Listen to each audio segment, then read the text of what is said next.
마태복음 2장 1절부터 12절 말씀.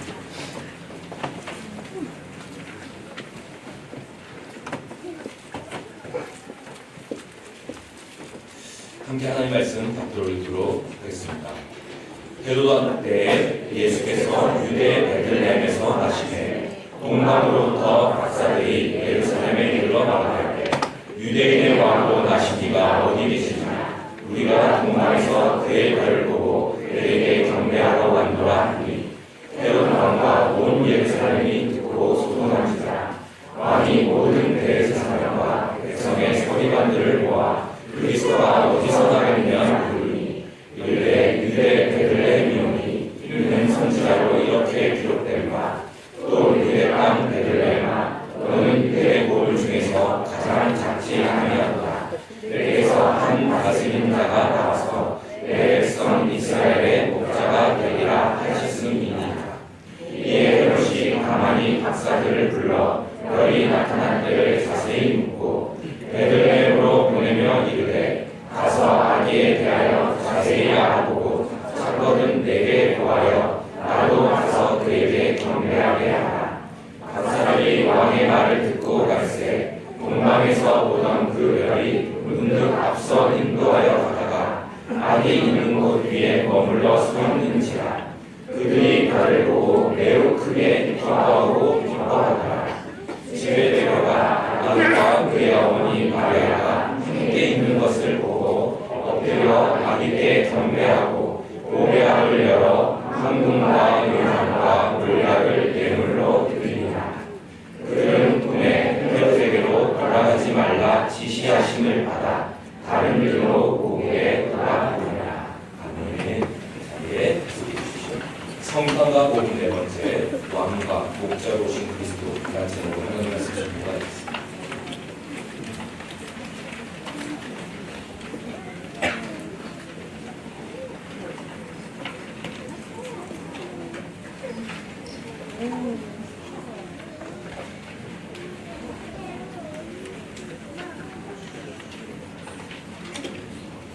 하나님께서 펼쳐 가시는 구원의 역사를 보면 자주 의외성에 기초한다는 것을 발견하게 됩니다.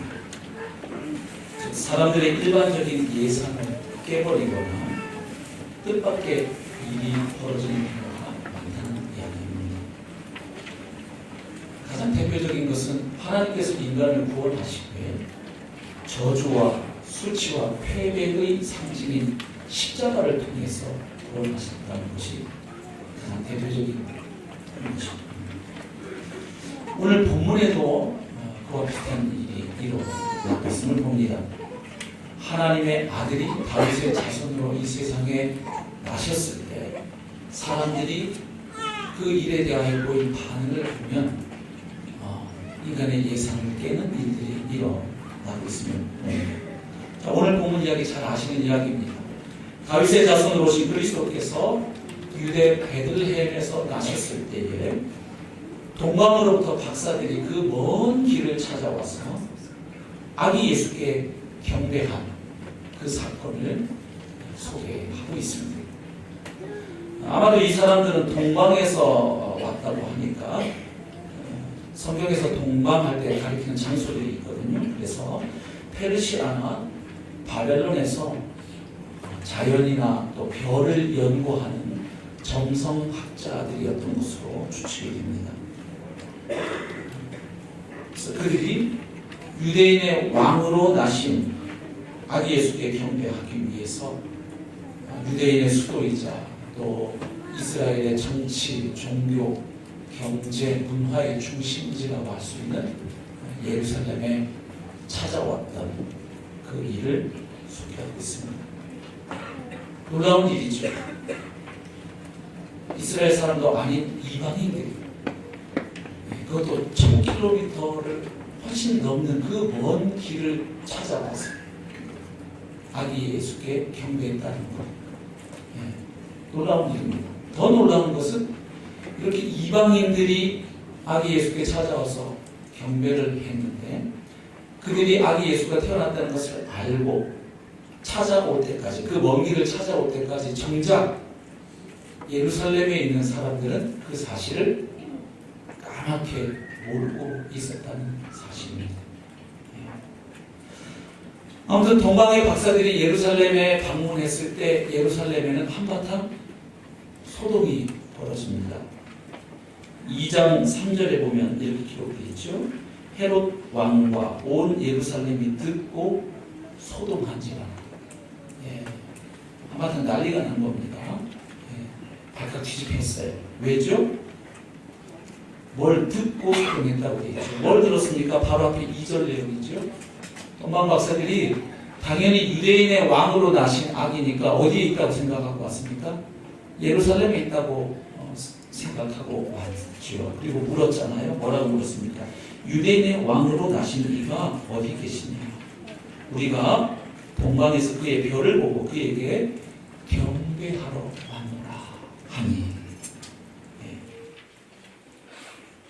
이방인들이 유대인의 왕으로 나신 아기, 그 아기의 소식을 어떻게 알았습니까? 또 알았다 한들 이들이 걸어온 길을 계산해 보면 1000km가 훨씬 넘는 길인데 그 먼 길을 찾아왔다는 이 사실 앞에서 놀라지 않을 수가 없었죠. 더욱이 그들이 한 질문의 내용이 무엇입니까? 유대인의 왕으로 나신 이가 어디 있느냐?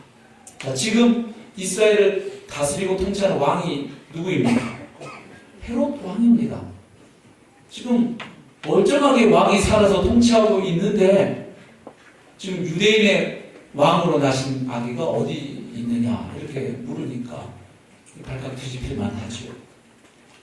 여기 온 예루살렘이 듣고 소동했다고 할 때 어떤 사람들을 생각해 볼 수 있을까요? 우선은 헤롯과 연관되어 있는 사람들을 떠올려볼 수 있겠죠. 헤롯과 그의 측근들. 지금 헤롯이 왕으로 다스리고 있는데 또 다른 왕이 태어났다. 영모죠? 예. 발칵 뒤집혔을 거고요. 또 어떤 사람들은 이런 의미에서 소동했을지도 몰라요.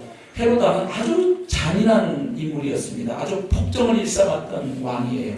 그래서 그 폭정하에서 씨름하던 사람들은 새로운 왕이 나타났다는 소식은 상당히 기대감을 불러일으키는 소식일 수 있죠. 야, 이제 좀 새로운 왕이 나타나려나? 아니면 혹시 구약의 예언자들이 말했던 그 메시아가 오신 것은 아닐까? 뭐 이런 기대를 할 수도 있었을 겁니다. 아무튼 동방 박사들의 방문과 그들의 질문으로 인해서 온 예루살렘이 한바탕 소동을 벌이게 됩니다. 유대인의 왕이 나셨다는 이야기를 들었기 때문입니다. 자, 이 이야기를 들은 사람들이 어떻게 반응했는지를 오늘 본문은 보여주고 있는데 먼저 헤롯 왕의 반응을 한번 보겠습니다. 자, 헤롯 왕. 자기가 왕으로 다스리고 있는데 또 다른 왕이 태어났다는 이야기를 듣고 헤롯 어떻게 반응합니까? 우선 모든 대제사장과 백성의 서기관들을 불러 모읍니다. 즉 이스라엘의 종교 지도자들을 소집한 거죠.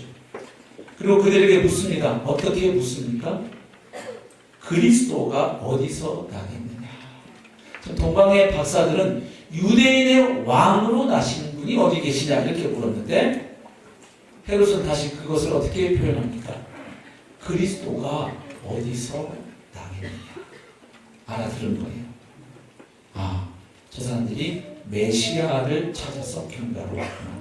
그리고 또 뭘 알고 있는 겁니까? 이것은 장차 어느 때가 되면 하나님이 약속하신 그리스도 곧 메시아가 오시리라는 것 정도는 헤롯도 알고 있었던 것을 보입니다. 그래서 그리스도가 오신다는 것 정도는 나도 알고 있는데 그 그리스도 곧 메시아가 어디서 태어나게 되어 있느냐 질문합니다. 자, 대제사장과 서기관들이 어떻게 대답합니까? 그들 구약성경 너무 잘 아는 사람들이죠. 그래서 바로 구약성경 미가서 5장 2절 예언의 말씀을 토대로 유대 베들레헴이라고 아주 명확하게 정확한 대답을 합니다. 자, 이 말을 들은 헤롯은 또 어떻게 합니까? 동방에서 찾아온 그 박사들을 은밀하게 부르죠. 그래서 그들을 여기까지 인도해 온 그 별이 어느 때 나타났는지를 자세히 묻습니다. 그리고 그 박사들을 이제 베들레헴으로 보내면서 아기에 대하여 자세히 알아보라고 부탁합니다. 그리고 그 아기를 찾거들랑 자신에게도 꼭 좀 알려달라고 부탁합니다. 그러면서 하는 말이 나도 여러분처럼 가서 그 아기께 경배하기 위해서입니다. 이렇게 말합니다. 물론 그것은 새빨간 거짓말입니다. 그 아기를 죽이기 위해서였죠. 실제로 마태복음 2장 16절 보면 헤롯 왕은 그 아기 하나를 제거하기 위해서 베들레헴과 그 모든 지경 안에 있는 남자 아이들 2살부터 그 아래의 모든 아이들을 싹 죽여버리는 아주 끔찍한 만행을 저지르게 됩니다. 자, 헤롯이 왜 이렇게 반응하고 있을까요? 헤롯은 예수님께서 태어나실 그 무렵에 당시 로마 제국의 식민지였던 이스라엘을 다스리던 왕이었습니다. 로마 제국의 승인 하에 헤롯이 통치하고 있었던 것이죠. 이 로마 사람들이 헤롯을 왕의 자리에 앉히고서는 유대인의 왕이라고 불렀는데 유대인들은 그 호칭을 도무지 받아들일 수가 없었습니다. 왜냐하면 헤롯은 유대인이 아니었기 때문입니다. 헤롯의 아버지는 에돔 출신이었습니다. 그리고 그의 어머니는 아라비아 공주였습니다. 그러니까 그런 그가 유대인의 왕이라고 하니까 유대인들은 도무지 받아들일 수 없는 말도 안 되는 소리였던 것이죠. 자, 그러니까 헤롯 입장에서 볼 때 그의 왕위는 늘 불안했던 것이지요. 예, 왜냐하면 백성들이 자기를 인정해주지 않고 있었으니까요. 그래서 헤롯이 어떤 일을 하냐면 그 유대인들의 환심을 사기 위해서 그들의 마음을 얻기 위해서 여러 가지 일들을 하는데 그 중에 하나가 바로 예루살렘 사람들이 중요하게 생각하는 그 성전을 대규모로 증축해주는 그 일을 한 겁니다. 예. 그렇게 해서 유대인들의 마음을 사려고 했던 것이죠. 그리고 헤롯의 행적을 보면 정적이라고 생각될 만한 인물이 나타나면 바로 제거해버렸어요. 여기에는 가족도 예외가 아니었습니다.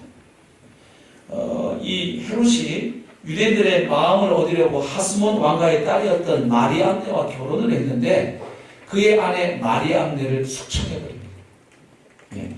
그리고 헤롯은 그의 어머니 알렉산드라도 숙청해버립니다. 그리고 헤롯은 그의 세 아들 아리스토플루스, 알렉산더, 또 안티파터 세 아들도 다 숙청해버립니다. 아들도 라이벌로 여깁니다. 그리고 사내들이 공의 의원 가운데 절반이 넘는 사람들을 죽였던 인물이 헤롯입니다. 그 밖에도 삼촌, 사촌 할 것 없이 수많은 친척들을 살해했던 인물이 바로 이 헤롯입니다. 오죽하면 유대인 역사가였던 요세푸스는 헤롯을 가리켜서 인정사정 없는 괴물이다 이렇게 평가하고 있습니다. 그리고 로마의 아구스도 황제도 이렇게 말했습니다. 헤롯의 아들이 되느니 차라리 그의 돼지가 되는 편이 안전하다. 예. 헤롯의 인간 됨됨이가 어땠는지를 보여주는 말들이죠. 그래서 이 헤롯의 성격은 아주 버겁겠습니다. 그리고 심각한 피해 망상에 시달리고 있던 인물입니다. 누가 내 왕의 자리를 빼앗을지 모른다. 그래서 그게 아내가 됐든 어머니든 자식이든 친척이든 하여튼 자기 자리, 왕의 자리를 위협할 만한 인물이라고 보여지면 가차없이 숙청하고 제거하고 죽였던 인물이 바로 이 헤롯이었습니다. 자, 그런데 지금 이 헤롯 앞에 동방 박사들이 찾아와서 무슨 질문을 한 겁니까? 유대인의 왕으로 나신 분이 어디 계십니까? 그니 헤롯이 그 말을 들을 때 어떤 생각이 들었겠습니까? 아니 내가 멀쩡하게 유대인의 왕으로 살아서 다스리고 있는데 또 누가 감히 왕이라고 나타난 거야? 이건 또 뭐야? 당장 없애야 되겠고 뭐 이런 생각을 할 법하지.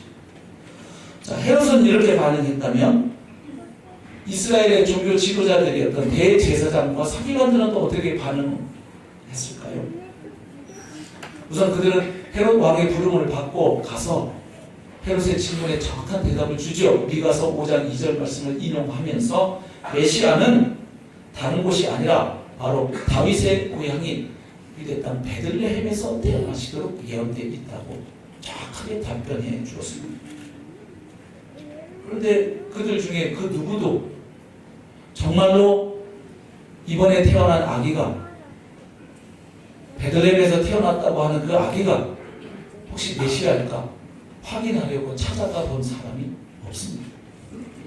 동방 박사들처럼 경배는 고사하고 아니, 진짜 메시아가 온 거야? 맞아? 이야기가 과연 그럴까? 확인해 보기 위해서라도 찾아가지 않습니다. 무관심합니다. 정말로 그들이 구약 성경에 기록된 그 메시아가 오기를 진실로 소망했다면, 그리고 정말로 그분이 오셔야 자기들이 그토록 바라는 구원과 회복이 주어질 것이라고 정말로 믿고 사모했다면 그럴 수는 없는 것이죠. 그 달달달하는 말씀 가지고 유대 베들레헴에서 나시도록 되어 있습니다. 대답하면서도 전혀 관심을 기울이지 않았습니다. 나와 상관없는 일로 여겼던 것이죠. 반면에 그들이 이방인들이라고 무시했던 동방의 박사들, 그것도 구약 성경도 잘 모르고 그저 별자리나 연구하는 정성학자들로 보이는 그들이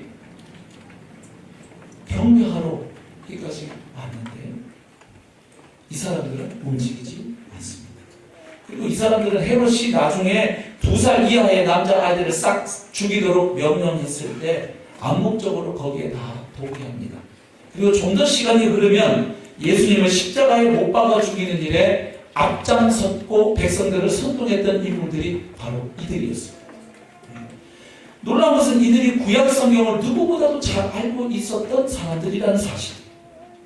구약 성경이 결국 이야기하는 결론은 진짜 왕이 오신다. 하나님이 보내신 구원자가 오셔야 이 이스라엘의 이야기가 성취되고 완성되고 그 문제가 해결된다. 그분이 오신다. 이게 구약의 최종 결론이에요. 그런데 구약 성경이 그토록 가리키고 있는 메시아가 막상 이 땅에 오셨을 때 그들은 경배는 무사하고 확인조차 해보지 않는 모습을 보입니다. 결국 이렇게 볼 때 본문의 이야기는 아주 선명하게 두 가지가 대조되고 있음을 보게 됩니다. 뭡니까? 하나는 헤롯 왕과 예루살렘, 그리고 또 하나는 뭡니까? 유대인의 왕으로 나신 아기와 베들레헴. 이 두 가지가 아주 선명하게 대조되고 있음을 봅니다. 한마디로 본문에서 부각되는 주제가 있는데 왕권에 관한 문제가 첨예하게 부각되고 있음을 보여줍니다. 누가 진짜 왕인가? 그리고 누가 그 왕을 알아보고 그분께 경배하는가? 바로 본문은 이것을 잘 보여주고 있는 것이죠.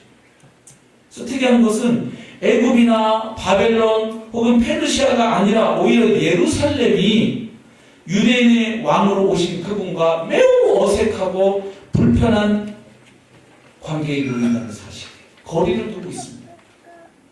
또한 유대인의 왕으로 오신 아기 예수께 경배하는 사람은 헤롯 왕도 아니었고 예루살렘에 있는 종교 지도자들도 아닌 그 머나먼 곳에서 찾아온 이방인들이었다는 사실. 자, 유대인의 왕으로 오신 분을 정작 예루살렘은 극히 불편해하고 도리어 멀리에서 이방인들의 동방박사들이 찾아와서 경배하는 이 일을 우리가 어떻게 이해할 수 있습니까? 왜 예루살렘은 불안에 떨고 이방인들은 환호하며 달려오고 있습니까?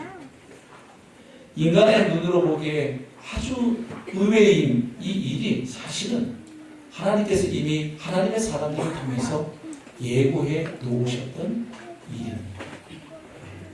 우선 이방인의 동방박사들이 아기 예수님께 찾아와서 경배한 일은 시편 72편과 이사야 60장에 나타나는 그 말씀들이 반영된 모습을 이해할 수 있습니다. 시편 72편과 이사야 60장 말씀은 어떤 내용이냐 하면 하나님께서 장차 자기 백성을 구원하시고 회복하실 때 있게 될 일들을 노래하고 있는데 그 가운데 하나가 뭐냐면 이방의 왕들이, 이방의 사람들이 하나님의 영광의 빛 앞으로 나올 것에 대한 이야기입니다. 시 72편은 시 2편과 마찬가지로 하나님께서 세우신 왕이 다스리고 통치할 그 나라를 내다보며 노래합니다. 특별히 하나님이 보내신 메시아가 와서 이루실 세계적인 그 통치, 열방에 미치는 그 나라를 바라봅니다. 그래서 그분이 오셔서 보좌를 차지하고 모든 민족을 하나님의 영광의 빛으로 이끌 그분, 다윗의 후사로 오실 그분의 통치를 바라보며 노래하는데 이런 구절이 있습니다. 72편 8절부터 봅니다.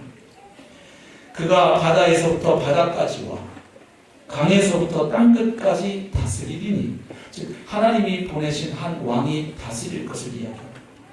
그때 광야에 사는 자는 그 앞에 굽히며 그의 원수들은 티끌을 핥을 것이며 다시스와 섬의 왕들이 조공을 바치며 스바와 시바 왕들이 예물을 드리리로다. 모든 왕이 그의 앞에 부복하며 모든 민족이 다 그를 섬기리로다. 15절 그들이 생존하여 스바의 금을 그에게 드리며 사람들이 그를 위하여 항상 기도하고 종일 찬송하리로다. 자, 또 이사야 60장에 보면 장차 하나님께서 시온의 영광을 회복할 때 그때 이스라엘이 받을 영광을 노래하지요.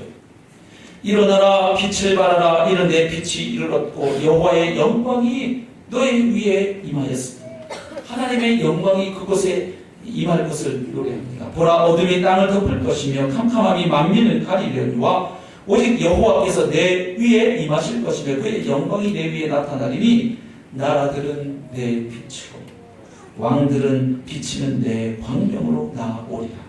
내 눈을 들어 사방을 보라. 무리가 다 모여 내게로 오느니라.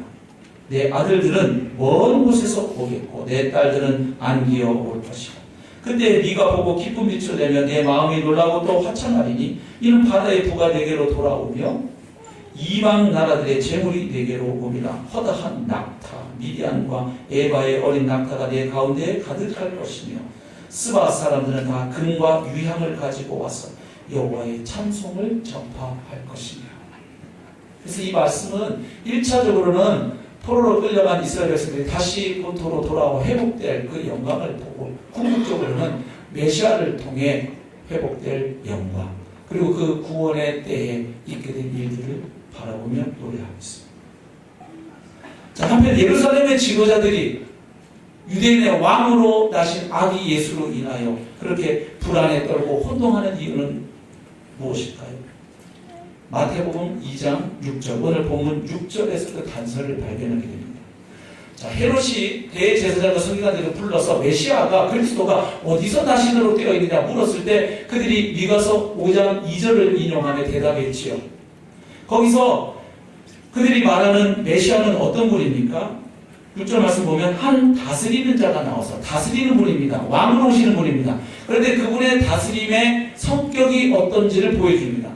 그분은 폭군처럼 독재자처럼 사람들을 억압하고 그렇게 무자비하게 받는 그런 다스리는 분이 아니고 내 백성 이스라엘의 목자가 되리라. 목자가 그 사랑하는 양떼를 돌보고 먹이고 보호하는 것처럼 바로 사랑하는 양무리들을 그렇게 보호하시고 구원하시고 먹이실 바로 그런 분으로 오신다는 사실을 노래했죠. 그래서 미가서 5장 2절부터 4절을 다시 읽어드리면 조금 한글 번역이 조금 난해해서 제가 한번 읽고 그 다음에 조금 더 히브리어를 직역해서 다시 읽어드릴까 합니다. 일단 개역개정이 이렇게 기록되어 있습니다. 베들레헴 에브라다야 너는 유다 족속 중에 작을지라도 이스라엘을 다스릴 자가 네개에서 네개로 나올 것이다. 장차 이스라엘을 다스릴 한 분이 나온다는 거예요. 근데 그분이 어떤 분인지를 이렇게 설명합니다. 그의 근본은 상고에 영원에 있느니라. 무슨 이야기입니까? 장차 오실 메시아는 영원전부터 계신 하나님이신 것을 암시하죠. 그러므로 여인이 해산하기까지 그들을 붙여두시겠고 그 후에는 형제 가운데 남은 자가 이스라엘 자손에게로 돌아오리니 그가 여호와의 능력과 그의 하나님 여호와의 이름의 위엄을 의지하고 서서 목축하니 그들이 거주할 것이다. 이제 그가 창대하여 땅끝까지 미치리라.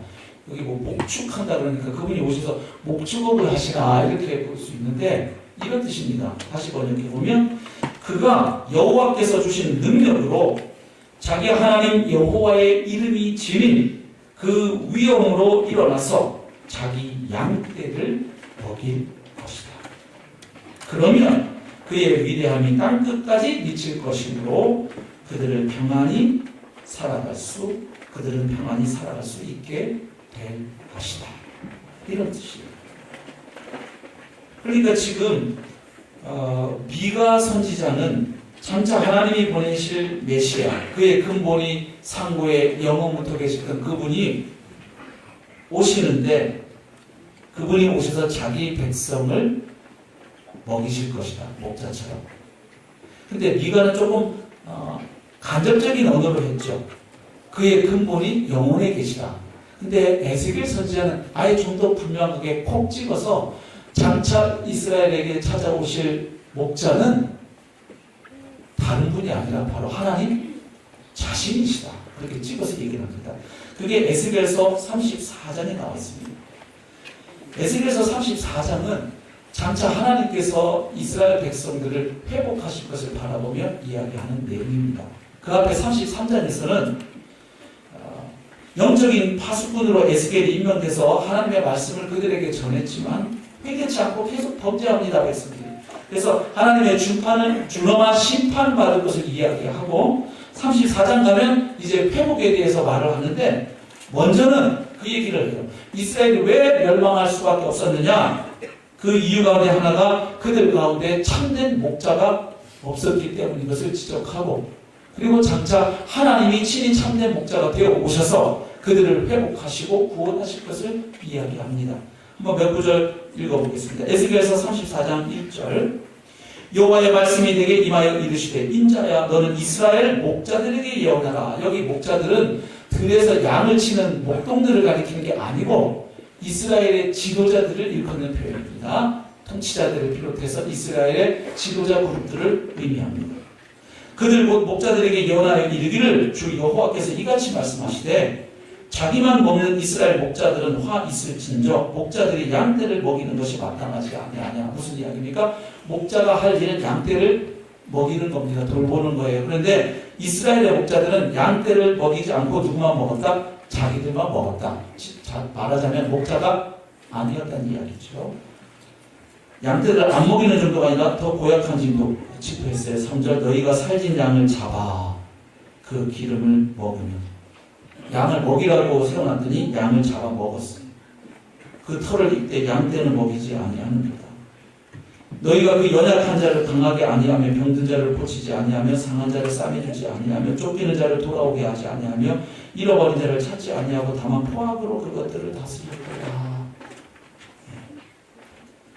5절 목자가 없으므로 자 이스라엘의 문제가 이거였던 거예요. 참된 목자가 없었다는 거예요. 그래서 그것들이 흩어져서 모든 들짐승의 밥이 되었고 내 양떼가 모든 산과 높은 맷뿌리에마다 유리 되었고 내 양떼가 온 지면에 흩어졌으되 찾고 찾는 자가 없었더라. 그러니까 이스라엘의 진짜 문제는 뭐냐? 정말로 하나님의 마음으로 이스라엘 백성들을 먹이고 인도할 진짜 목자가 없었다는 거예요. 그들에게 인간 왕들을 주셨지만 그들은 다 하나님의 마음에 부합된 그런 목자로서 이스라엘을 다스리고 통치하지 않았다는 거예요. 그래서 가장 비슷한 인물이 하나 있었다면 다윗 정도이고, 그러나 그 다윗도 완전하지는 않았죠. 많은 실수와 불완전한 모습을 또 범죄하는 모습을 그도 보였죠. 8절에 보면 주 여호와의 말씀에 내가 나의 삶을 두고 맹세하노라. 내 양떼가 노략거리가 되고 모든 들짐승의 밥이 된 것은 그 이유가 뭐냐? 목자가 없기 때문이다. 그 문제의 핵심을 목자가 없었던 것으로 하나님께서 진단하시면 그래서 그 회복도 목자입니다. 그런데 그 목자가 누구냐 하면 이제 하나님 자신이 자기 양떼들에게로 오실 것을 예언합니다. 10절 보십시오. 주 여호와께서 이같이 말씀하시되 내가 목자들을 대적하여 내 양떼를 그들의 손에서 찾으리니 목자들이 양을 먹이지 못할 뿐 아니라 그들이 다시는 자기도 먹이지 못할지라. 내가 내 양을 그들의 입에서 건져내어서 다시는 그 먹이가 되지 아니하게 하리라. 하나님 자신이 자기 양떼들을 구하시겠다는 이야기죠.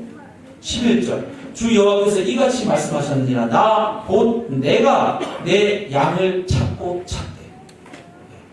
12절 목자가 양 가운데 있는 날에 양이 흩어졌으면 그 때를 찾는 것 같이 내가 내 양을 찾아서 그리고 캄캄한 날에 그 흩어진 모든 곳에서 그것들을 건져낼지라.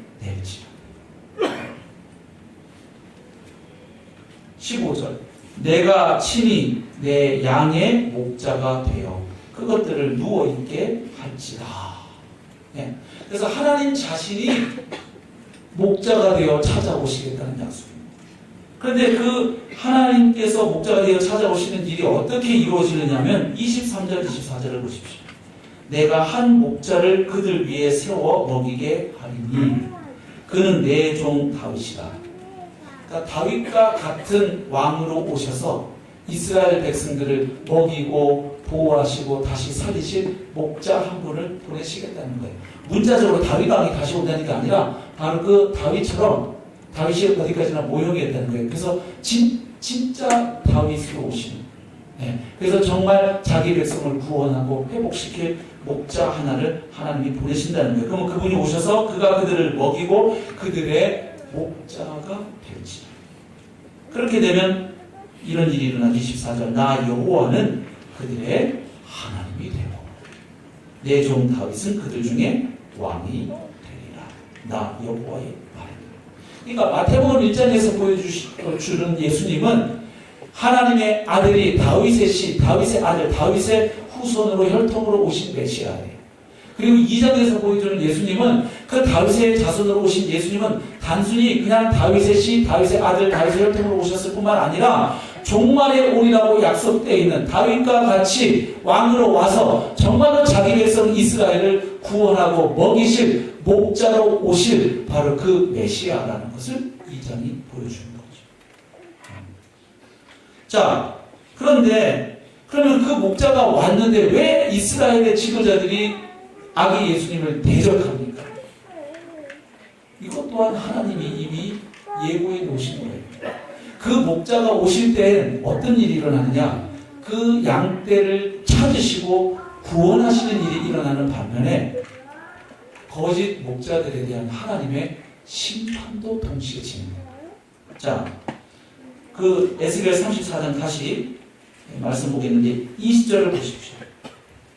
그러니까 목자가 오시면 구원이 있는 반면에 뭐도 있다는 이야기죠? 심판도 있다는 이야기입니다. 그러므로 주 여호와께서 그들에게 이같이 말씀하시되 나 곧 내가 살진 양과 파리한 양 사이에서 무엇하리라? 심판하리라. 22절 그러므로 내가 네 양떼를 구원하여 그들로 다시는 노략거리가 되지 아니하게 하고 양과 양 사이에서 심판하리라. 그러니까 하나님이 목자가 되어 오실 때 자기 양떼를 찾으시고 구원하시고 회복하시는 일도 일어나지만 그 목자가 오시게 되면 거짓 목자들에 대해서는 어떤 일도 일어난다? 심판이 일어난다는 것을 보여줍니다. 그러니까 지금 바로 그 목자로 오신 예수님이 왔을 때 그분을 몰라보고 대적하고 적대하는 이 사람들은 하나님께 심판을 받아 마땅한 거짓 목자라는 사실을 자기들의 행동으로 드러내고 모습들인 것이죠.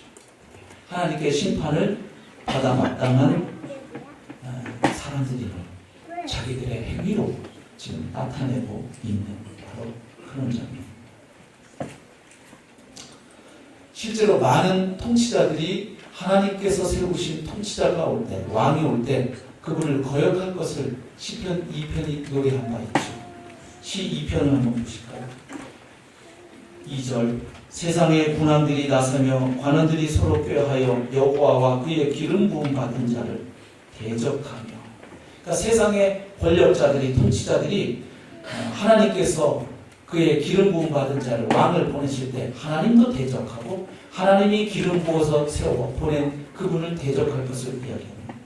우리가 그들의 맨 것을 끊고 그의 결박을 벗어버리자 하는도다. 하늘에 계신 이가 웃으심이여 주께서 그들을 비웃으시리로다. 그때 분을 말하며 진노하사 그들을 놀라게 하여 이르시기를 내가 나의 왕을 내 거룩한 산 지온에 세웠다 하시리로다. 그래서 그분의 나라는 이스라엘에 국한된 나라가 아님을 보여줍니다. 8절 내게 구하라 내가 이방 나라를 내 유업으로 주리니 너의 소유가 땅 끝까지 이르리로다. 그래서 결론적으로 하는 말이 그 군왕들을 향하여 충고하고 명령합니다. 10절 그런즉 군왕들아 너희는 지혜를 얻으며 세상의 재판관들아 너희는 교훈을 받을지어다. 여호와를 경외함으로 섬기고 떨며 즐거워할지어다. 그의 아들에게 입맞추라. 그렇지 아니하면 진노하심으로 너희가 길에서 망하리니 그의 진노가 급하십니다. 여호와께 피하는 모든 사람은 다 복이 있다. 그러니까 지금 이 사람들이 이렇게 행동하는 것 우리 인간의 눈으로 보기에는 의외의 일로 보이지만 사실 하나님께서는 이미 오래전에 하나님의 사람들을 통해서 예견해 놓으셨던 일입니다. 그래서 그 말씀대로 그 일이 지금 이루어지고 있고요. 그러나 우리 입장에서 좀 더 실존적으로 들어가 보면 왜 이 사람들이 이렇게 행동하는가? 왜 헤롯 왕과 대제사장과 서기관들은 그리스도가 오시리라는 것도 알고 있고 그 그리스도가 베들레헴에서 태어나시라는 것도 알고 있는데 왜 막상 그분이 왔을 때 그분에게 찾아와서 그 이방인 박사들처럼 경배하지 않는가? 아니 오히려 그분을 죽이려고 하는가? 이유가 있습니다. 아까 나눴던 것처럼 헤롯은 유대인의 왕으로 나시니가 어디 계시냐? 우리가 그분에게 경배하러 왔다고 목자들이 말할 때 그 태어난 아기 예수에 대하여 어떤 존재로 받아들였을까? 내 왕의 자리를 빼앗으러 온 아주 위험한 인물, 위협적인 인물로 보았던 것이죠. 내가 왕인데 누가 내 자리를 빼앗는단 말이야. 설령 그가 메시아라 하더라도 하나님이 보낸 구원자라 하더라도 내 왕의 자리를 빼앗는 것은 절대로 용납할 수 없다. 이게 헤롯의 입장입니다. 어떤 존재도 어머니도 아들도 부인도 내 자리를 빼앗는 것은 내가 용납하지 않는데 설령 그가 메시아라 하더라도 내 자리를 위협하는 것은 용납하지 않겠다. 이게 헤롯의 입장입니다. 자, 그런 다음에 대제사장과 서기관들은요. 그들은 구약 성경을 입에 달고 살았던 사람들이죠. 그리고 그들이 기다렸던 인물이 메시아라고 말하고 그것으로 백성들을 가르쳤던 사람들이죠. 근데 막상 그분인 것으로 보여지는 아직 자기들이 보기엔 그렇지 않더라도 적어도 그 먼 곳에서 그분에게 경배하러 왔다고 할 때 혹시 이렇게 생각해 볼 수 있을 법도 한데 전혀 관심을 기울이지 않고 헤롯과 같은 입장에 서버립니다. 왜 그럴까? 그들도 아쉬울 게 없어요. 그들도 뭐 구원자가 오셔야 자기들이 구원받는 상황이 아니고 이미 그들도 이스라엘 안에서 기득권 세력으로 누릴 거 다 누리고 있었어요. 그래서 굳이 구원자가 오지 않아도 돼요. 자기들 아쉬운 게 없어요. 이스라엘이 어떻게 되든 말든 자기들 사는 데 지장 없어요. 서로 헤롯하고도 적당하게 전략적으로 최유가 되어 있는 상황입니다. 권력하고도 적당하게 관계를 맺고 있고 이스라엘 사회 안에서 자기들은 지도층 세력으로 이미 자리 잡고 있습니다. 근데 또 메시아라고 하는 인물이 나타나면 귀찮은 거죠. 성가신 거죠. 그러니까 C.S. 루이스가 얘기했던 것처럼 결국 이 사람들은 예수님을 초월적인 방해자로 여긴 거예요. 예. 여러분 오늘도 예수를 우리가 믿을 때 이렇게 믿을 수 있습니다. 예수님을 종교의 영역으로 가둬둘 수 있어요. 그냥 예수는 기독교의 창시자. 그냥 그분을 믿으면 마음에 위안을 주고 평안을 주고 제사함을 주신다는 분 정도. 여러분 종교는 얼마든지 우리 입맛에 맞게 빚어낼 수 있고 이익의 도구로 삼을 수 있어요. 어떤 종교적 존재를 만들면 그냥 내 마음으로 그를 그냥 믿어주면 되죠. 내가 그분에게 순종하고 굴복할 이유는 없어요. 내가 필요할 때 그분을 찾고 불러서 도움받으면 돼요. 그래서 예수를 믿어도 내가 원하는 것, 내 꿈을 이루는데 도움을 주는 존재로 삼아서 내가 필요로 하는 지혜, 돈, 힘, 권력 필요한 것을 그분을 통해서 체험하는 그 말이죠. 내가 그분에게 복종하고 그분을 경배할 필요는 없죠. 근데 내가 필요할 때 그분 도움을 받으면 되죠. 예수를 믿어도 얼마든지 이렇게 믿을 수가 있다는 것이죠.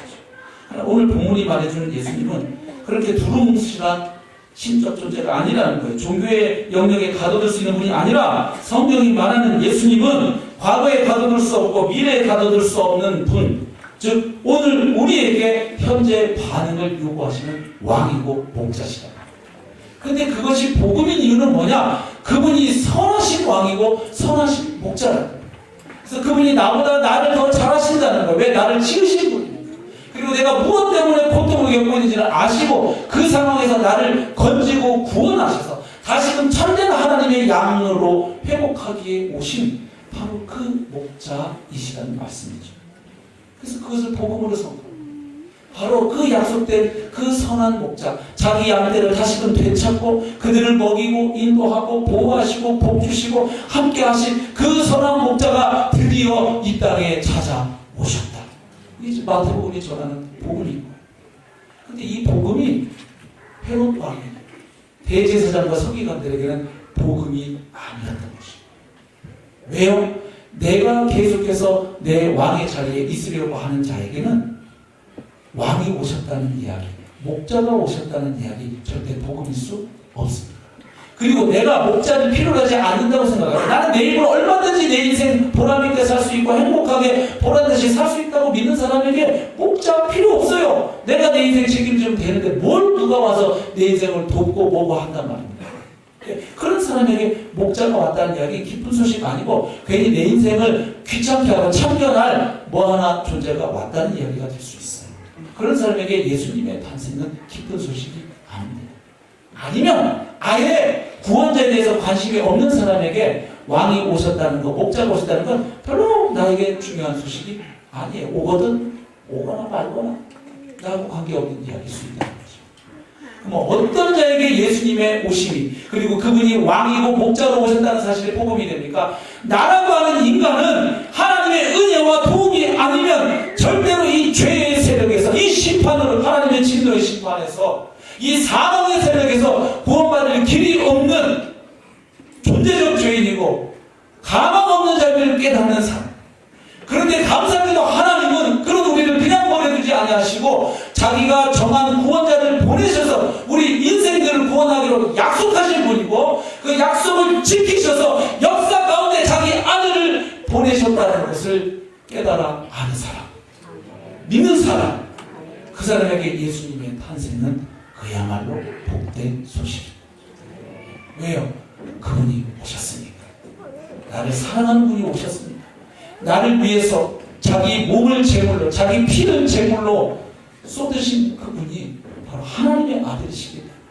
그리고 그분이 나에게 주시려고 하는 통치는 이 세상의 통치자들과 포갑자들이 했던 그런 통치가 아니라 그런 사망의 통치, 폭력의 통치가 아니라 의와 생명의 통치고 정의와 긍휼의 통치고 평화의 통치로 나를 다스려 주시고 이 세상을 하나님의 나라로 회복하시기에 오신 왕이기에 그분이 오신 것은 그야말로 기쁜 소식인 줄로 믿습니다. 결국 내가 누구인지를 깨닫는 사람 그리고 하나님이 보내시는 구원자가 얼마나 좋은 분인지를 아는 사람 그 사람에게 예수님의 탄생은 기쁜 소식인 줄로 믿습니다.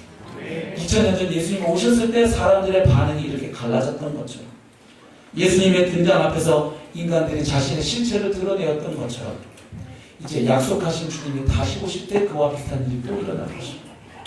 교회를 다니면서도 다시 오시는 주님 앞에 서서 당황하여 어쩔 줄 몰라 하면서 주님 정말로 오셨네요.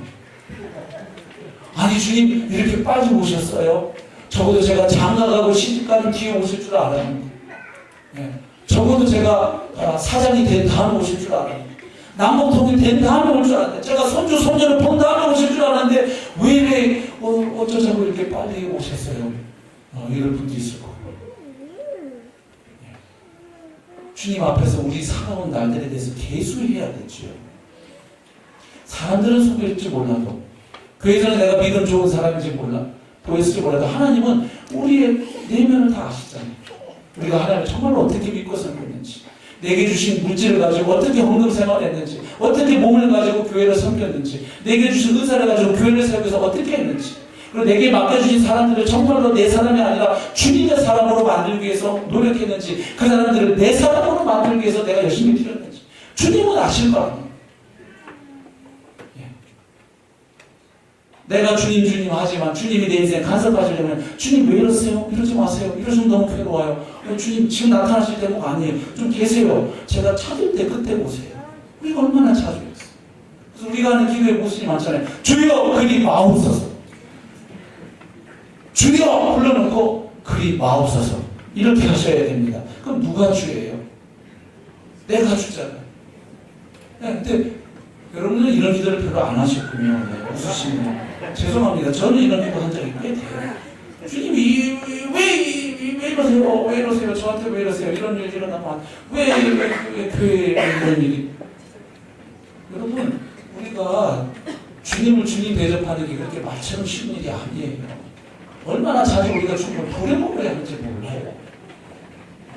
그리고 주님보다 사람들의 평가를 더 두려워해요. 다시는 주님 앞에서 경영으로 서기보다는 사람들이 나를 어떻게 볼까 평가할까 인정해줄까. 그래서 사람들 앞에서 이렇게 하지만 사람들 딱 사라져 보세요. 혼자 있어 보세요. 남이 안 볼 때. 여러분, 그래서 우리가 주님을 믿는다는 게 그렇게 말처럼 간단한 일이 아닙니다. 정말 주님 살아계십니다. 이렇게 믿으면서도요, 사람 안 보면 우리는 또 달라져요. 그렇죠? 주님을 믿는다는 거. 정말 내가 살아온 날들 이 시간, 물질, 건강, 재능, 은사, 주신 관계들, 직분들 이것 가지고 내가 어떻게 복음을 영원하게 하고 주님 어떻게 섬겼는지 우리가 그분 앞에 설 날이 있다는 거 잘 안 믿어요. 아, 믿죠, 한쪽에는. 근데 정말 믿지가 않죠. 그리고 나의 모든 것의 주인이 그분이라는 걸 잘 안 믿죠. 알죠, 교리로. 근데 우리 자식들의 미래에 대해서 염려할 때 이 아이들의 주인이 주님인 거 생각만큼 믿음 썰라고 한번 작심하고 해보세요. 쉽지가 않아요. 진로 선택할 때 쉽지 않아요. 이렇게 선택하면 내게 손해가 올 때 그런데도 그것이 주님이 기뻐하시는 일이고 교회 공동체의 덕이 된다고 선택해보세요. 쉽지 않아요. 그래서 우리가 교리적으로 신학적으로 주님을 인정하는 것하고 정말로 그분을 왕대접하고 그리고 그분이 나를 다스리는 게 내가 머리 써서 내 인생을 이끌고 책임지는 것보다 선하신 목자이신 주님이 내 인생 이끌어주시고 먹여주시고 보호해주시고 책임져주시는 인생이 최고의 인생이라는 사실 생각만큼 그렇게 믿기시고 것은 아닙니다. 네, 그래서 우리가 다시 이 성탄의 계절에 다시 한번 주님 다시 오시는 그날에 제가 헤롯 왕처럼 이 대제사장과 서기관들처럼 이렇게 당황하고 소동을 벌이지 않는 인물 되게 해주십시오. 주님 오시는 그날, 아 주님 이제 드디어 오시는군요. 오셨군요. 제가 주님 오신 날을 학수고대하고 살았습니다. 제가 소망했던 것이 바로 이 일이었습니다. 예 주님 감사합니다. 이렇게 주님을 맞이할 수 있으면 참 좋겠습니다. 예, 아니면 주님 좀 더디 오셔서 우리 사는 날 동안 안 오시면 우리가 생애 마지막 순간에 가뿐숨을 몰아쉬면서 주님 제가 살아있는 날 동안은 안 오셨지만 그러나 제가 먼저 주님 품으로 갑니다. 예, 주님 품에 안아주시고 남겨진 우리 가족들, 성도들, 우리의 자녀들 주님께 또 의탁 드립니다. 저를 평생에 저를 인도하고 보호하셨던 선한 목자이신 주님께서 그들의 인생 가운데도 선한 목자 되어 주실 줄 믿습니다. 이렇게 고백하고 좀 멋있게 갔으면 좋겠어요. 정말. 그렇죠? 별로신 분이에요? 정말 그렇게 가고 싶어요. 정말 그랬으면 좋겠어요. 자녀들 앞에서 추한 모습으로 마지막 떠나고 싶지 않아요. 정말 우리 아빠는 우리 엄마는 정말 하나님 믿었네. 정말 천국 믿었네. 그리고 정말 우리 아빠 엄마 보니까 천국이 정말 있네. 저도 대학교 그때가 3학년 때죠. 어머님 소천하시기 직전에 저는 그 어머님 얼굴을 잊을 수가 없어요. 그렇게 암투병 매년 하느라고 30몇 킬로밖에 안 되는 바싹 나는 몸인데 그 얼굴이 어떻게 이렇게 해와같이 빛이 날 수가 있죠? 그 암 환자 말기 암 환자 얼굴이. 네, 그러면서 아무래도 주님 곁에 갈 것 같다. 네, 먼저 간다. 아들 목산수 받는 거 보고 가고 싶었는데 그거 못하고 가서 좀 아쉽긴 하다. 장가 가는 것도 못 봐서 좀 아쉽긴 하다. 그러면 상관없잖아. 조금 먼저 간다. 그날에서 다시 보자. 잘 살다 봐라. 부끄럽지 살다 봐라.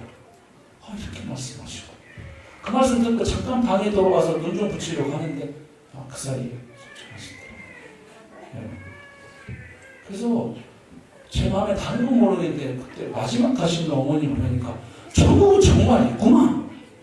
저렇게 죽음을 코앞에 둔 분이 저렇게 평화롭게, 저렇게 환하게 빛나는, 정말 해와 같이 빛나는 얼굴로, 그 암 환자가 얼굴이 피부색이 좋으면 뭐가 좋겠어요? 다 번쩍 마른 얼굴이지.